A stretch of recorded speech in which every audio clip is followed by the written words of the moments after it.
What's up guys, my name is Ace, and welcome back to another gun guide. This is the series where I go into great detail with all of the stats of every one of the weapons in Modern Warfare.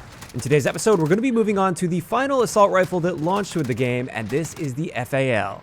Now quite surprisingly, this is the only semi-automatic assault rifle in the game currently, and it has a damage profile of 45-34, however it also has an upper torso multiplier. In this multiplier zone, you deal 54 damage up close and 40 at longer ranges, and this means if you manage to hit 2 consecutive shots within this zone, it will be a 2-shot kill up close, otherwise it's going to be a 3-shot kill. As for headshots, we get a pretty typical headshot multiplier of 1.61, and this takes our headshot damage profile to a 72-55, meaning it's always going to take just 2 shots to kill to the head, no matter what the range is.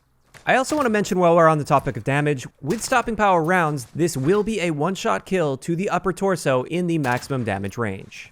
Moving on to our rate of fire cap, this is roughly 500 rounds per minute. It is a little bit difficult to test this with perfect accuracy since it is a semi-auto and there is some room for human error, but I do have a pretty good trigger finger, and based on my testing, I was able to hit pretty consistently right around that 500 rounds per minute mark. What this means is our theoretical minimum time to kill is just 120 milliseconds in the 2-shot kill range and 240 milliseconds in the 3-shot kill range. That 120 millisecond time to kill is ridiculously fast. This is one of the fastest killing guns in the game, assuming body shots. And to top that off, even if it's taking you 3 shots to kill rather than 2, you still have a pretty competitive time to kill. So as long as you've got that trigger finger to maintain a decent fire rate with this, you can drop people very, very quickly. As for our ranges, the maximum damage range, where you're able to get the 2-shot kill to the torso, is really solid at about 42 meters. In most 6v6 maps, your gunfights are going to be well within this range. As for suppressors, with a lightweight suppressor, this drops your ranges by about 25%, and monolithic suppressor will increase all of your ranges by 7.5%. As for hardcore, the FAL will always be a 1-shot kill in hardcore modes, unless you're shooting through something. When it comes to hipfire, as you can see here, it's not quite the greatest in the assault rifle category. It's a little bit worse than most of the other assault rifles, but it's not quite as bad as the FR556. As for our idle sway, as you can see here, there is very little idle sway with this gun. It barely moves at all while aiming down sight, and this is very important, especially for semi-autos, because you really need that precision with your first shot.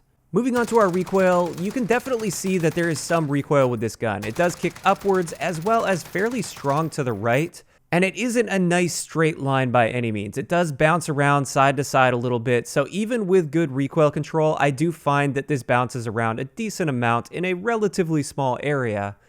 And this means at really long ranges, you might struggle to land consistent shots, but in my experience, at mid to somewhat longer ranges, I still generally have no problem staying on target with this. This brings us to our aim down sight time, which is pretty decent at 284 milliseconds. It's not quite the fastest in the assault rifle category, but it's definitely not even close to the slowest either. When it comes to our sprint out times, these are very standard for the assault rifle category. The normal sprint out time is 267 milliseconds, and the super sprint out time is 400 milliseconds. As for our magazine capacity, this is just 20 rounds with 40 in reserve, which isn't great, but at the same time, you generally aren't burning through mags really quickly with this semi-auto. Also, our reload add time is pretty much tied for the slowest in the assault rifle category with the Odin at 1.94 seconds. And as a result, I often recommend using sleight of hand, which will cut that down to 1.25 seconds.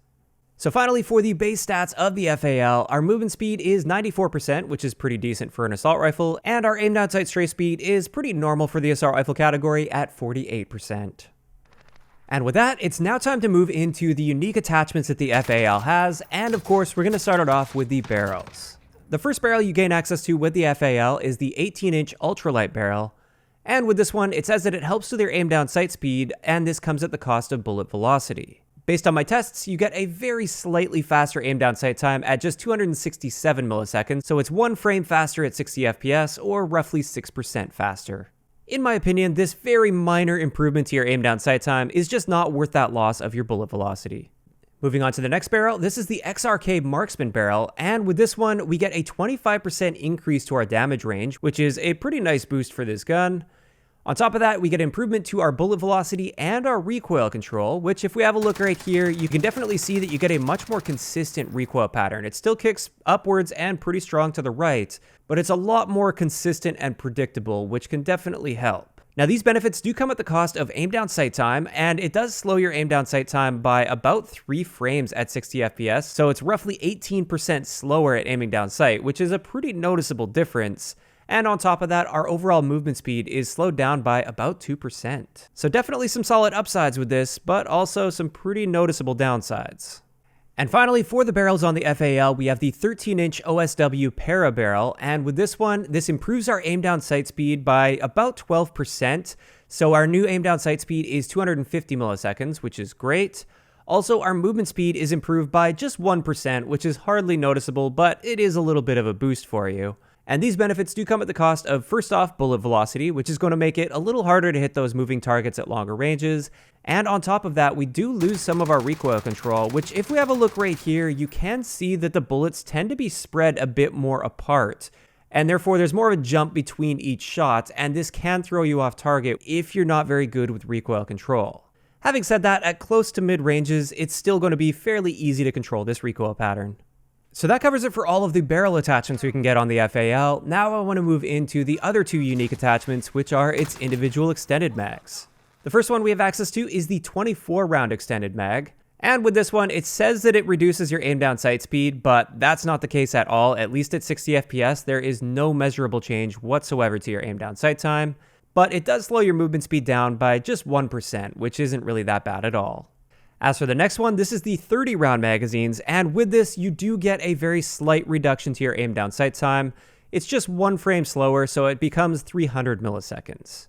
As for our movement speed, this is slowed down by about 2%, so a little more noticeable than the 24 round mags. So that finally covers it for all of the important stats that you need to know about the FAL and its unique attachments. Now let's move into some of my favorite attachment combinations as well as example class setups. And first up, with this attachment combination right here, this is a really nice balanced way to run the FAL in my opinion. With this, we've got that XRK marksman barrel, which helps with our damage range as well as our recoil control a little bit, but it does slow down our aim down sight time, so we will have to make up for that with some other attachments.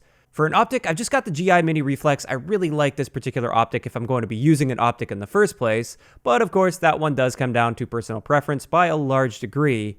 And our stock attachment is the FSS Close Quarters stock, which will improve our aim down sight time, which combined with the stippled grip tape as well, this completely counteracts any sort of loss of aim down sight time that we get using that XRK marksman barrel. Now finally, to top this attachment combo off, we've got the 24 round magazines, which just gives us a little bit extra ammo in the mag so we can deal with a few more enemies, and also gives us slightly more total starting ammo.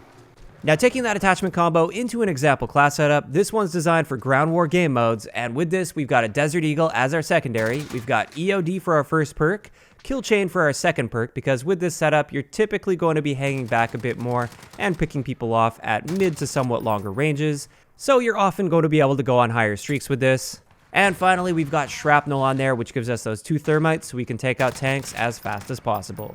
Wrapping it all up, in our tactical slot we've got the Stim Shot. I've actually found quite a bit of success with this particular class setup in ground war modes. I'm often able to hang back, pick people off, and get those higher kill streaks with this. As for our second attachment combination, this is a really ugly looking FAL, but I also really like using this in the more close quarters situations, not typically for like ground war modes, but in the 6v6 modes for instance. I really like this as a more aggressive sort of stealthy option. With this, we've got the monolithic suppressor, which gives us a little bit of extra range, but more importantly, it keeps us off the radar. On top of that, we've got the 13-inch barrel, which allows us to snap onto target a little bit more effectively. For a laser, we've got the 1 milliwatt laser, so we can hipfire a little bit better in those really close range situations. In the stock category, we've got the no stock on this, so we can snap onto target really quickly as well. And finally, we've got the sleight of hand perk, just because we're often going to be up close and personal. And when you're playing like this, you often don't have a ton of time to take to get a good reload in. Now taking that one into an example class setup, with this we're using the M19 with a suppressor on there for our secondary. Our perks are going to be EOD, Ghost, so we can stay off the radar, as well as Tune Up, so we can get our dead silence a little bit faster. But like I said at the beginning of the video, you could also just use stopping power rounds and not worry about using dead silence, because then you'll be able to get those one-shot kills as long as you're hitting the upper torso. And finally, for our lethal on this, we got a frag grenade, and our tactical is a Stim Shot. And with that, that pretty much covers it for today's gun guide on the FAL. As for my thoughts on this gun, I do think it's a little bit underrated in its current state. When the game first launched, the FAL was absolutely horrible. It just had way too much recoil. It was practically unusable. Now though, I actually think it's in a pretty good place. You do have to have a relatively decent trigger finger to make this work super consistently. You've also got to be aware of that recoil and make sure you try and keep that in check. I do recommend mounting on surfaces if you are having an issue with this. But overall, if you're aiming for that upper chest multiplier, you can be dropping people so quickly with this, and it's pretty satisfying as well to be using a semi-auto compared to the really easy guns like the M4. Now, in saying that, of course, I do recognize its limitations. For a lot of people, this gun just isn't going to work, and you're not going to like it, and I can understand why. Of course, though, that's just my opinion. I'd like to know in the comment section below, what do you guys think of the FAL? Do you think it is just a piece of crap and it's really horrible and needs a big buff? Or are you like me and you think it's actually pretty decent in the right hands? Just let me know those thoughts in the comment section down below. Also, if you guys have missed any of the previous episodes of Gun Guides, I will leave a link to the playlist down below. If you enjoyed the video, a like rating is always appreciated, and don't forget to subscribe for more if you haven't already. I'll talk to you guys next time.